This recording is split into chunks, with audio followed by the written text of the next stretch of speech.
Welcome to Comics Bazaar, the channel of comics commentary and arcana. This video features X-Factor number 87, cover dated February 1993, and this is the first issue of the main title by Joe Quesada, coming on as new penciler. He had contributed to the X-Factor Shattershot annual the previous summer, but here he is on board as regular penciler, teaming up with regular writer Peter David. And the cover here pretty dynamic with Rahne slashing through the corner box and title logo, and the team facing off against a mysterious silhouetted figure here in the foreground. Who could it be? And also interesting to note is the corner box here down in the right hand corner. 30 years of X-Men 1963 to 1993. That's 30 years ago. In current year 2023, so the X-Men now are 60 years going. But let's open this issue up. A rightly celebrated issue, and what a splash page to begin with. So we've got a cartoon version of Rahne here. Hi kids, you know what time it is? That's right, it's time for Rahne and Simpy. And she explains, I'm Rahne and that's Feral back there, except I think she's Simpy, so that's what I call her. Right Simpy, right as Rahne. And this is funny in the wake of X-Cutioner's song, the X-Factor first chapter from X-Factor issue 84, where we had a vicious fight between Rahne and Feral, where Rahne had to be pulled off Feral before she practically killed her. So interesting to see in Rahne's, as it turns out, dream, this rather foolish, stupid version of Feral standing in for Stimpy in the 90s Ren and Stimpy cartoon, which is this is like a parody version of. So let's continue with this. So here in the cartoon, this is really well done by Quesada. Imagine this challenge, and he really does it so well. Wow, Simpy, I'm in such a good mood today. I can't think of anything that could possibly spoil it. Nothing, Rahne? Not even? No, you stupid fool, not that same old song. And so we've got like the cartoon eyes with the pupils jumping out, and then Simpy throwing the record onto the old record player. And then we've got the music here, mutant, angst, but it's to the tune of Happy, Happy, Joy, Joy from the Ren and Stimpy cartoon, which I loved back in the 90s, even though I was a little bit old for it. But it was that kind of cartoon where the humor was such, it was wacky, it was whimsical, it was scabrously satirical sometimes. You know, it had an appeal to teenagers and maybe even adults as well. And then we're into reality, and this is the setup in this particular issue. So we've got this is another cool bit of drawing from Joe Quesada here of Rahne's reflection in this silver spherical ball. As it turns out, what this is a Newton's cradle, which operates and demonstrates Newton's third law of motion. And it's built into the first couple of pages of Rahne's story as she is fascinated by this object and ultimately sets the balls to knocking each other and demonstrating that third law of motion. And here's the setup though. She is recounting a dream, and then I woke up, she says. And this isn't the first time this kind of thing has happened to me. I'm not even going to attempt a Scottish accent here. I can't do a Scottish accent. And then she's talking to someone who has a clipboard with some, as Americans say, college-ruled paper here. Fool's cap, I would say. Ruled fool's cap. What other types of dreams have you had? The speaker asks, and it's a male speaker, but interesting here, his speech balloon, we don't have a tail on it, but what we do have is all of his speech balloons are bordered with this light green color. And what's all that about? Well, later on in the issue, when the identity of the speaker interviewing Rahne is revealed, it'll all make sense. Also, just something else I want to note here is when we look outside the window, we see this tree or shrub and we see some leaves flying. So obviously there's a wind blowing. This is either the early morning or late night. And it kind of chimes with what was shown in Uncanny X-Men 297, where also the leaves were falling. And it seems like there's a kind of like an in-universe continuity of time. Those two stories, those post-X-Cutioner song stories, are taking place, both of them in the autumn. So Rahne continues and she says, well, there was this time, the time I dreamed up Rahne's world, and once I fell asleep watching Rain Man on HBO, and it was a whole dream of me saying, I'm an excellent mutant, and that's a pretty good version of, don't tell me I'm going to blank on the actor's name. I am, so you know what, I'm going to go away from it, and if I remember it later on, in the course of this video, I'll get back to it. So it's not Tom Cruise, it's the other one. I'm just blanking on the name. And so she asked the doctor here, Doctor, why do I have these kind of dreams? Why do you think? He asks her. And then she's kind of amused. Guido was right about ye psychiatrists. What did he say? He said, them shrinks always answer questions with questions. Can I call ye a shrink? I've been called worse. What else did he say? That shrinks get paid for getting other people to do their work for them. And that a shrink would never give you a straight answer to as simple a question as, what do my dreams mean? You want a straight answer? Aye, she says, as the balls begin to clack. And this is a really nicely laid out page. Every page in this issue has such an interesting layout, which is both visually appealing, but also serves the storytelling. The speaker proposes an interpretation of the dreams that she's relayed. Well, one approach is that in all these dreams, you have no sense of self. You're someone else drawn from a TV program or movie. It could be argued that you seize upon whatever personality sticks in your memory and sublimate your own to it, as if searching for some identity you're comfortable with. So you try on different personas the way someone else would try on different shoes to see what looks good and fits. So she's amazed by this.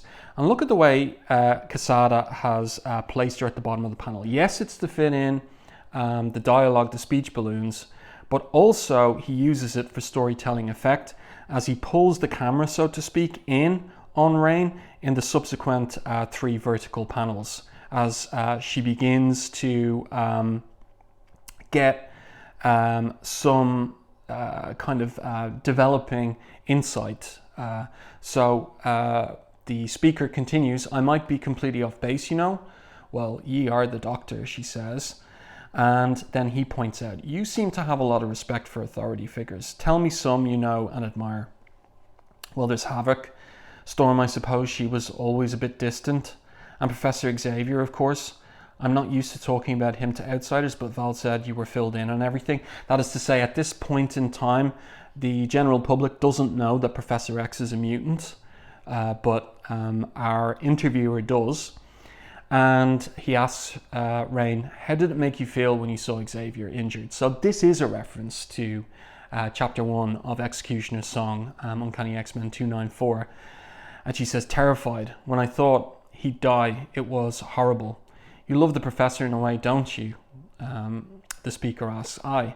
And do you think he loves you in a way? I like to think so. How about Havoc? And that makes her go silent as the balls on the Newton's cradle begin to lose the motion imparted by Rahne originally and become silent.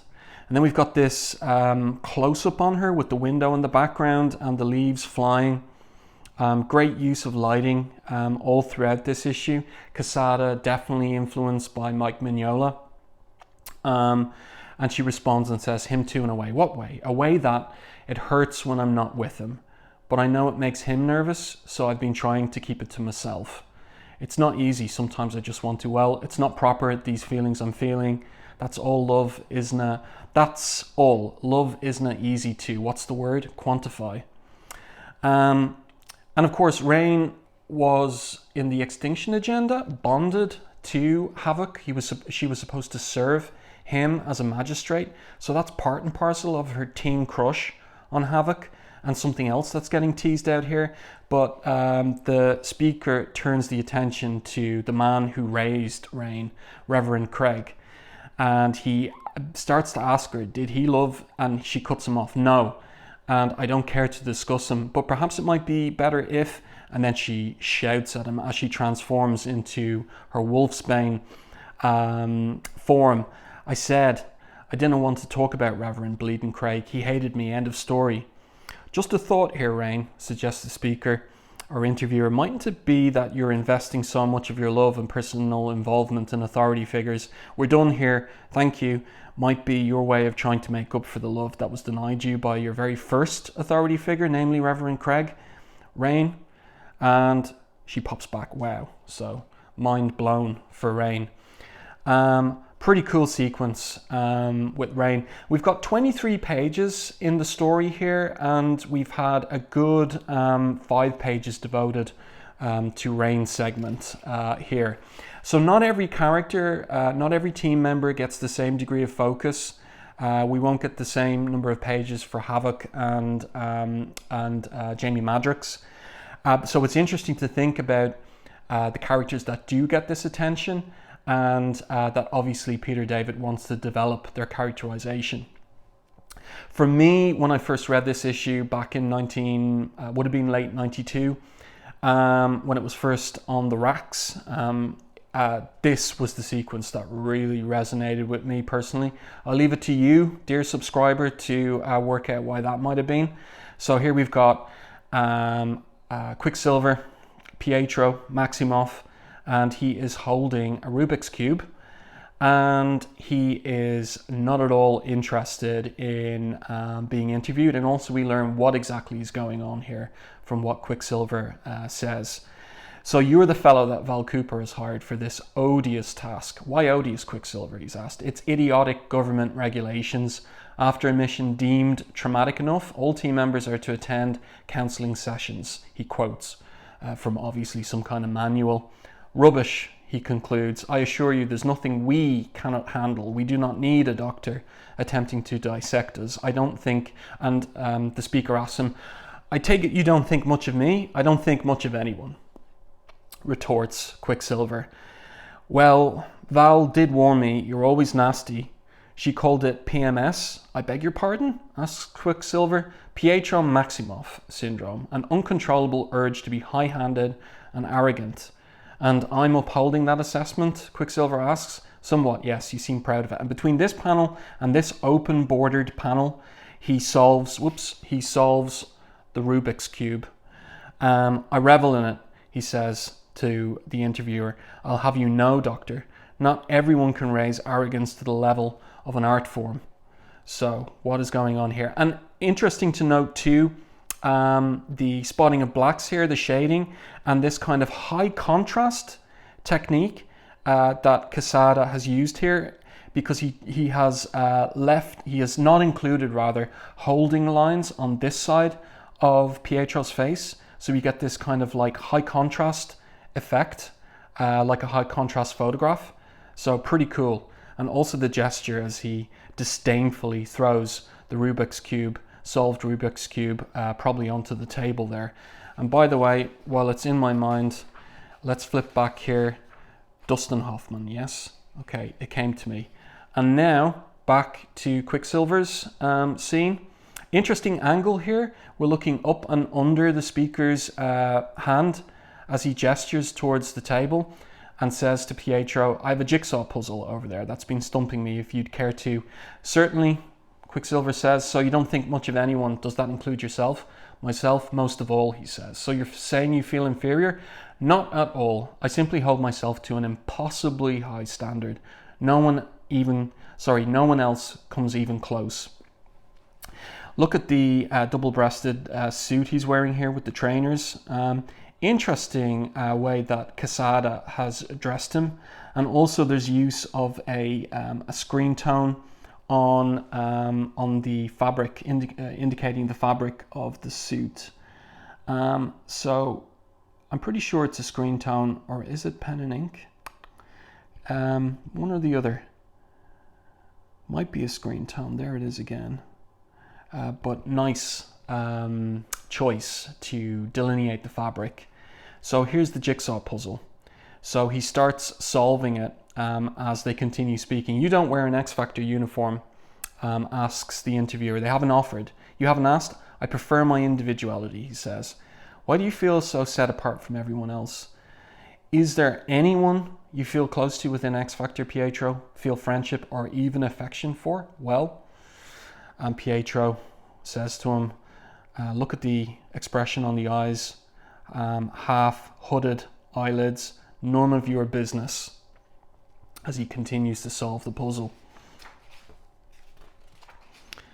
And then he says to the interviewer, tell me, doctor, have you ever stood in line at a banking machine behind a person who didn't know how to use it, or wanted to buy stamps at the post office, and the fellow in front of you wants to know every single way he can ship his package to Istanbul, or gotten some counter idiot at Burger King who can't comprehend Whopper, no pickles? Well, yes, I suppose. And how do you feel on those occasions? Impatient, irritated, a little angry sometimes, precisely because your life is being slowed to a crawl by the inabilities or the inconvenient behavior of others. It's not a rational or a considerate attitude to have, but there it is. Now imagine, doctor, that everyone you work with, everywhere you go, your entire world is filled with people who can't work cash machines. I'd venture to say, doctor, that you too would suffer from PMS. Get the picture? And it is a snail. Not so puzzling now, is it? And great use of sound effects here, and all throughout this issue as he slots in the last piece of the puzzle. And this was regarded by many as just a great explanation for why Pietro is arrogant, high-handed, disdainful. It's the experience he has of working, or of kind of living in a world where everyone's moving in slow motion, and it's driving him crazy.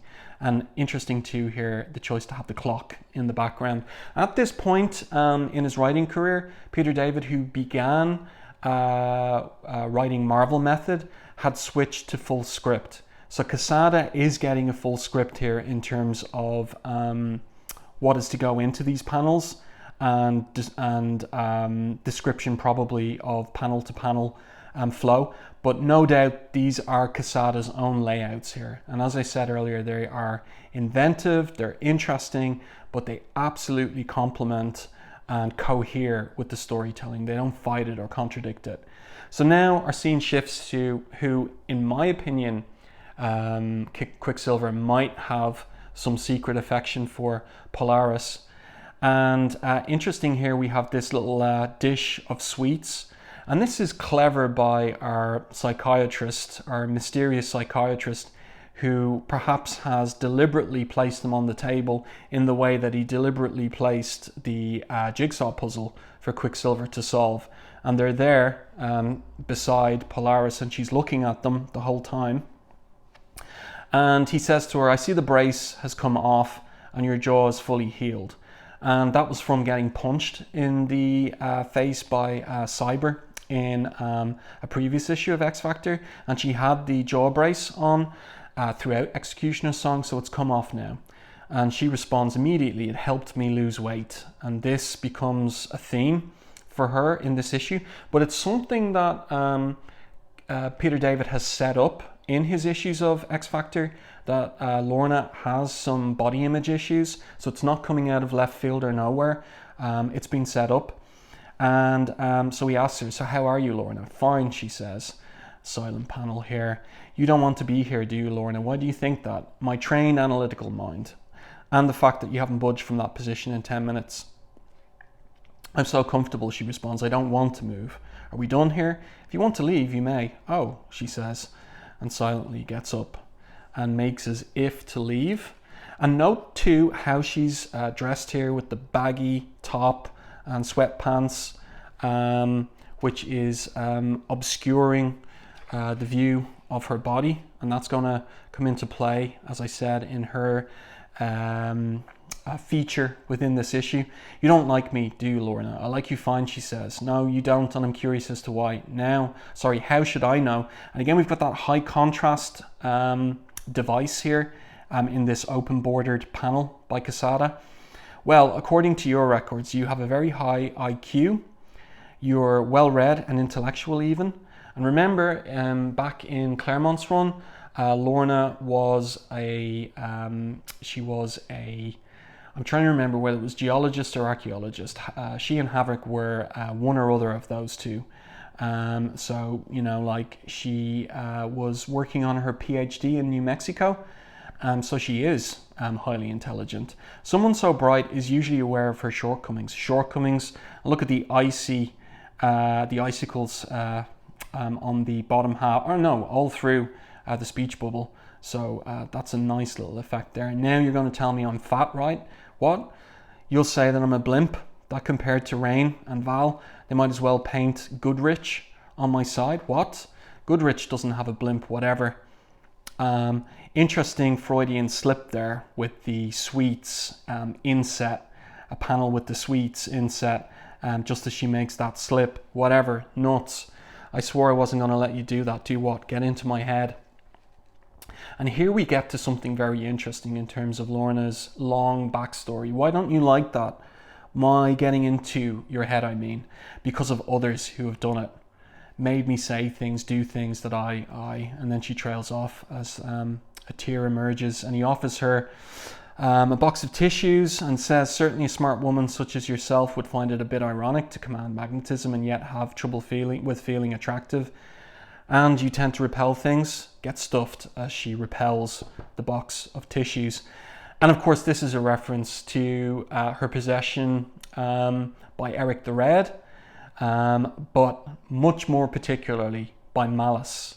And this relates to the status quo for her character from about Uncanny X-Men number 219 all the way to roughly 250 when she was possessed by Malice. And she exits the room as the tissues float to the floor. And now we've got our next interviewee. And this is a great bit by Quesada here illustrating the yo-yo, and also a great combination of image and sound effects. Whir, fep, running through the page as he plays with the yo-yo. And basically the interviewer brings him up on the fact that he talked to Rahne about psychiatrists. Rahne said you warned her about me. Warned ain't the right word. I told her about you. Oh, not you specifically, about guys like you. You've had a lot of experience, have you? Guidance counselors back when I was a kid, Guido says. Guidance counselors hardly do what I do. Why did you see so many guidance counselors? He's asked. Because I was always getting into trouble right up until my mutant power surfaced. Do you remember the first time that happened? Oh yeah, a red letter day that was. You got to understand, Doc, I wasn't always the suave, sophisticated dude you see before you. In junior high, I was still a geek and nerd. So we're getting an origin story for Strong Guy here, and it may not be what any of us were expecting. And here he is getting 100 out of 100 on his test. The kids hate him for it. And notice also the slight change in style here. So we've got this kind of more cartoony style for these flashbacks to his time in junior high. And he's got the hots for this particular girl, Sheila McCann, and she seems to be sympathetic to him while he was tripped up there and his papers flying everywhere. But then he says, one day after school, it all came to a head. And he says, school had just let out. There was this kid, Charlie, I was thinking of inviting over to my house because he seemed kind of okay. And then Sheila happened to walk by. And when she winked at me, I started slobbering. I said something, don't remember what. And then my lights went out as he's punched in the jaw. Now, this is the one criticism I have of any of the art here. This wink by Sheila looks not quite right. Her eye is too big there. And that's it in terms of any criticism I might have of art. It's just there's something odd about the visuals there that kind of stands out. So Guido attacks his bully here, and what happens is that's when it happens. His mutant power manifests, and he explains it to the interviewer. You know how your old bedroom when you were a kid seemed so big even though it was little? Well, when my arm swelled up, it was the size it is now, but it seemed from my perspective as big as, I don't know, a Buick. You see, I didn't understand yet that when my body absorbs kinetic energy, I gotta release it immediately, otherwise parts of my body distort permanently, like when the bus hit me. So he's thrown in front of the bus. It took a few more impacts over a couple of days till I figured it out. So that is why he has this oversized body. And he explains it. By then, it's not from working out excessively in the gym. By then, the damage was done. At least I stopped it before it got worse. And here's the revelation. Readers didn't know this about Strong Guy to this point. But to this day, I'm in constant agony. Constant, he says. Oh, I don't let on, of course, cause the guys, like I said, they'll feel sorry if they know I'm hurting. So I make with the jokes to cover it. The guys, the team, are the first real friends I've had. If they pitied me, it'd kill me. So let's make sure this stays between you and me, you know. Guido, I had no idea. Yeah, well, always leave him laughing, he says, arms outstretched, smile on his face. So ironic, yes. So that's the tragic origin story for Guido. And then we've got Jamie Madrox, and he's joking around. He's got a joy buzzer in his hand, but Samson nearly gave it away. The interviewer is wise to it, and he says he's going to give him a word association test. Black Motown, up and away over the rainbow, insane, alone, hell. And we see him shifting from examining his nails to looking the interviewer straight in the eye. And the interviewer says, Jamie, are those the responses that really occurred to you, or did you manufacture them to get a reaction out of me? Truthfully, I don't know. I really don't. You like getting reactions out of people. Oh yeah, I love attention, he says. I'll do anything. Jokes, bets, gags, creative use of dupes, anything. Why? Because it reminds me I'm alive, and it gets people to notice me. And when people notice me, clap, and we get a dupe, it helps to make sure that I'm not alone. So that is Jamie's demon, and the explanation for his constant pranking of people in Peter David's run. And here we've got finally team leader Havoc, who is looking through the window, out through those leaves, and on alert. You don't look very relaxed, Alex, asks the interviewer. Well, to be honest, I have a great deal of trouble relaxing these days. I feel like I'm always looking over my shoulder as he looks over his shoulder, either making sure that the others aren't getting into trouble or watching out for whoever might be attacking us next. You feel as if you're carrying a great deal of responsibility then. Of course I am, he says. If anything happens to one of my people because I let my guard down, it's my fault. Besides, I've just got this queasy feeling like someone's about to attack. How often do you have this feeling? All the time, says Havoc. Sometimes more than other times. Alex, tell me about your brother. And let's note, of all of the team members interviewed so far, Havoc is the only one in uniform. He's ready to roll. So he intuits that something's about to go wrong with his queasy feeling in his stomach, and he's ready for it. Constant alert. So he's asked about his brother. And this is his response. The ideal leader, dependable, dynamic, determined. And he's asked, do you love him? And that silences him. And look at the motion lines here as he just kind of slumps into the chair, hands crossed, shoulders sagging. And he says, well, I mean, what's not to love? That doesn't exactly answer me. Okay, maybe I'm a little jealous, all right, he says as he looks the interviewer in the eye. Scott just seems to command respect, and me, I have to work my butt off for it. I always feel like I'm playing catch up with him, so I've been tense, maybe even detached, like I'm not living in the here and now, but instead I'm trying to stay 2 steps ahead of everyone so I don't screw up. I feel like I'm always being judged by Scott, Val, Lorna, the team, and I keep wondering how I measure up. Why don't you ask them? And so he's quiet for a moment, and he turns back to the window because I'm afraid of what they'll say, looks over his shoulder. Something's going to happen, definitely. We'll see whether he's right or wrong. Also interesting to note that when we see the interviewer's pad here, nothing is being written in it. It's like it's just a prop. And here we are. So he's idle here, about to start writing something, whistling. Lorna comes back into the room wearing a very 90s trench coat, something she's probably, looks like she's borrowed it from Madrox. And she says to him, I want you to know that I've dropped 15 pounds in the last month. Even before my jaw got busted up, I was dieting, exercising, pumping up, and I think I look great. Well, good. I mean, really great. Good, may I point out, and I'm not repressed, and I'm not self-conscious, and I'm not repulsive. I never said you. I'm not afraid to take chances with what people will think of me, and I'm not afraid to be daring. And the interviewer is confused. Lorna, did we have a conversation that I missed? And then she reveals her extremely 90s costume. Well, what do you think?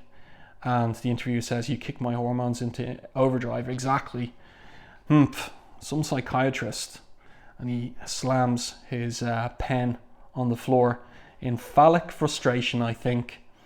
And let's move on.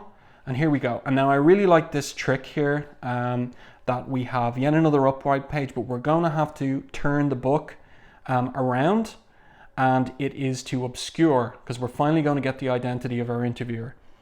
And it's to obscure his identity that we have this page flip required on the last page. It's a nice device. So finally, Val Cooper, who is the team's liaison with the government, comes in and says, I appreciate your consulting with the group, doctor. They're not an easy bunch. The thing that helps me is that I've come to know them so well. That's the important thing, knowing your people. That's the key to being in charge. Why don't you tell me about them, Val? Your impression of each of them, for instance.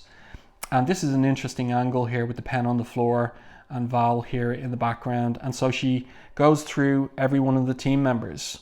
Rahne, typical teenager, had a crush on Alex once, but that's gone. She's completely forgotten it. Good kid otherwise. Lorna, very bright, very open, very together, not afraid to let people in emotionally. Pietro, snotty and for no reason. Still, I think he's working a bit to be one of the group. He'll probably be asking for an X-Costume anytime. Guido, party guy, totally hedonistic, just cares about himself. Real wiseacre, a guy who's feeling no pain. Jamie, a loner, really doesn't need a lot of people. Why should he? He can make all those dupes. Probably the most self-sufficient besides Alex.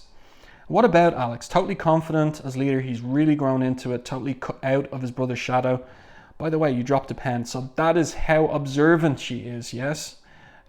Completely ironic, every single one of her evaluations of the team. And great acting here by Quesada. Her facial expressions, great use of lighting here for Guido, commenting on his persona. And then just look at her self-satisfaction here at the end, completely wrong. Thanks, I was distracted. And she asks him, so, tell me, doctor, why don't they act like the other mutant groups? What's wrong with them? Here we go. Now, turn the page. So I hope you can see that nicely on camera. And so he gives her his honest evaluation of her take on things, and she is miffed. Where does he get off? They're normal, Miss Cooper. They're refreshingly human. Jeez. And she slams the door, telling me I need awareness training. The nerve. Maybe I should just resign. I mean, let's face it. If the crush came down, I don't know if I'd want my life depending on X fact. And then she's grabbed by this tentacle monster, which is obviously what Havoc had the queasy feeling in his stomach about. And like, what does this monster represent? Well, it's explained in issue 92, I think, but Peter David had left the book by then. But what was Peter David's original concept for? I think it's just a metaphor for how out of touch Val is. And so it's just basically symbolic in my view. And also just part of like a comment on, you know, we have a quiet issue here, but there's always got to be a threat, you know, always got to be this gesture towards action. And this is it here. And we're pretty sure that Havoc sorts this out, yes? Or would sort it out if Peter David had continued to be the writer. It gets interpreted a different way a few issues down the road. And then we get our reveal. Who was it that was interviewing the team? So he emerges from his office. Miss Cooper, you didn't tell me where I should send my bill. Miss Cooper? Who is it? Leonard Samson, psychiatrist, from the pages of Hulk, Incredible Hulk, written by Peter David at this time. And then he goes away singing Mutant Angst to the tune of Happy Happy Joy Joy from the Ren and Stimpy show. So we've got a nice bookending turnaround back to the opening of the issue. And then this is pretty cool because at this time, usually the credits would have come much earlier in the issue, and they're held right to the end. I mean, like, this is a device that's used so many times in present day comics, going all the way back to like Grant Morrison used it quite a lot for his new X-Men issues. But this was unusual at this time, back in 1992-93. So the title of the issue is Examinations, and the credits here, Peter David, General Practice, and then in parenthesis, Shanna David, Associate. So Shanna David is Peter David's daughter, his oldest daughter, and the reason she's getting a little credit here is because she made the suggestion to him to use Ren and Stimpy for Rain's dream at the opening of the issue. So pretty cool that. Joe Quesada, ho, Doctor of Gynecology. Al Milgrom, inker, Doctor of Ophthalmology. Marie Javins, Doctor of Veterinary Medicine or colorist. Richard Starkings and Steve Dutro, letterers, Doctors of Podiatry. Kelly Corvais, Ear, Nose and Throat. Bob Harris, we're going to get a couple of good jokes here at the end. Bob Harris, Doctor of Urology. And of course, Tom DeFalco, Doctor of everyone's favorite proctology. So there you go, Examinations, a justly famous and celebrated issue from the 90s, one of Peter David's best from that era. I do hope that you enjoyed this video. If you did so, like it in YouTube, and if you haven't done so already, subscribe to the channel and stay tuned for more content like this.